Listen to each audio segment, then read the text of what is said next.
नमस्कार दोस्तों, मेरा नाम है जगत।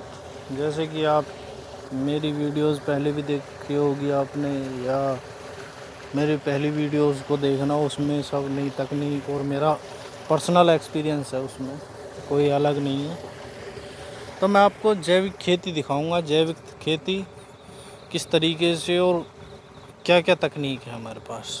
मैं आपको सबसे पहले, मैं अपने खेतों पे हूँ और पहुँच चुका हूँ, और मैं अभी आपको ट्वेल दिखाता हूँ। ये हमारी ट्वेल है, और मैं अभी थोड़ा खेत पे आया हूँ। तो सबसे पहले अपने देवता होते हैं उन पे जल चढ़ाता हूँ, थोड़ा जल चढ़ा लेता हूँ और आपको दिखाता हूँ।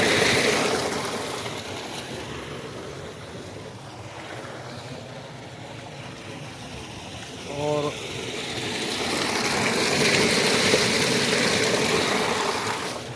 जब भी आप अपना खेतों पे जाएं, ट्वेल चले, तो आप थोड़ा थोड़ा जल अपने जो पूर्वज हैं उनके लिए थोड़ा थोड़ा पूजें, उनको दें।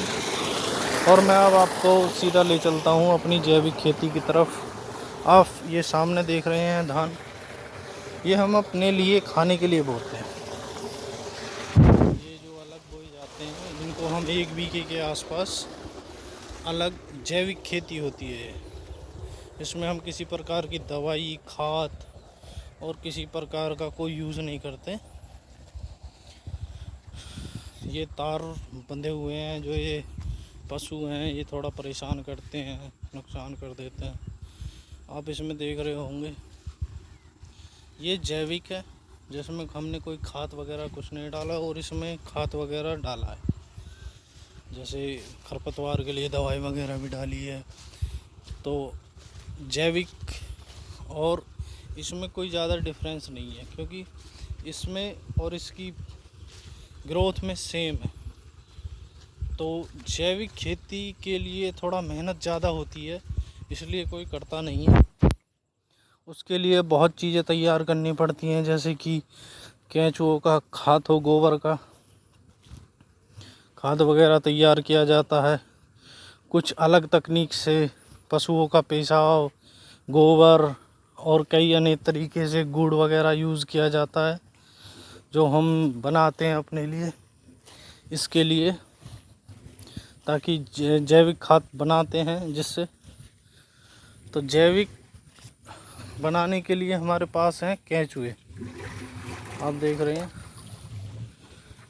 हमने केंचुओं को भी पाल रखा है, जो गोबर डाल के हम केंचुए डाल देते हैं। ये आप तकनीक देख रहे हो हमारी, इसमें हमारा गोबर पड़ा हुआ है और केंचुए इसी में है, और ये इसको गला देंगे और इस प्रकार ये खाद तैयार हो जाता है। इस तरीके से ये तैयार हो जाता है, बहुत बढ़िया खाद तैयार होता है। इसे खेत में डालने के बाद इसकी उर्वरा शक्ति खेत की बहुत ज़्यादा हो जाती है। ऐसा नहीं है, आप देख भी रहे हो डिफरेंस, कोई डिफरेंस ज़्यादा नहीं है, सेम है दोनों। इसमें हम सबसे पहले गोबर, भैंस का जो गोबर होता है उसे इसी में डाल देते हैं, ताकि उसकी जो उमस, गर्मी वगैरह होती है ना, वो थोड़ा निकल जाती है। उसके बाद केंचुओं में डालते हैं, ताकि वो मरे नहीं। अदरवाइज़ डायरेक्ट गोबर डालने से ये मर जाते हैं केंचुए। तो पहले हम इस ड्रम में डाल देते हैं, इसको भर लेते हैं, फिर उसके बाद उसमें डाल देते हैं, उसमें केंचुए होते हैं।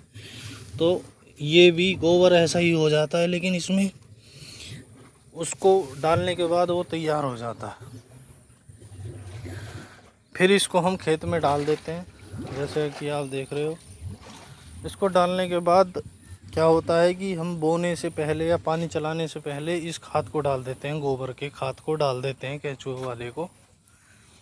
उसके बाद हम क्या करते हैं, ये आप टैंक देख रहे हो, इसके अंदर एक घोल बनाया जाता है, इसको फुल भर लिया जाता है पानी से। ये 1000 लीटर के है, जिसमें से हम 800 के आसपास इस पानी से भर देते हैं, और 200 के आसपास इसमें पशुओं का पेशाब वगैरह, जो थोड़ा बहुत गोबर का होता है, वो लाते हैं, और इसमें गुड़ डाल देते हैं। गुड़ डालने के बाद इसका एक घोल तैयार हो जाता है। वो मिनिमम 20-25 दिन में या 1 महीने की एवरेज में तैयार हो जाता है। और उसे फिर हम इस खेत में चला देते हैं, पानी के साथ खेत में चला दिया जाता है। और उस घोल को ऐसे ही बना लेते हैं, फिर भर लेते हैं, फिर चला लेते हैं। ये 1 एकड़ के लिए काफ़ी होता है। 1000 लीटर 1 एकड़ के लिए बहुत होता है। इससे अच्छी पैदावार होती है, दीमक की परेशानी ख़त्म हो जाती है। दूसरा, फसल का कोई ज़्यादा खाद डालने की आवश्यकता नहीं होती, उर्वरा शक्ति बहुत ज़्यादा हो जाती है, जिससे फसल हमें बहुत अच्छी प्राप्त होती है। चाहे हम धान में डालें या गेहूं में डालें, सब में बेनिफिशियल है। जैविक खेती है जो हम इनमें भी यूज़ करते हैं, लेकिन डिफरेंस हमें कोई खाद वाले में और जैविक वाले में कोई डिफरेंस नहीं होता, क्योंकि और अच्छा वही ज़्यादा लगता है जो जिसमें हमारी लागत कम होती है। इसमें हमारी मेहनत होती है, लागत इतनी ज़्यादा नहीं होती, क्योंकि पानी वगैरह, पेशाब, ये सब वेस्टेज हैं।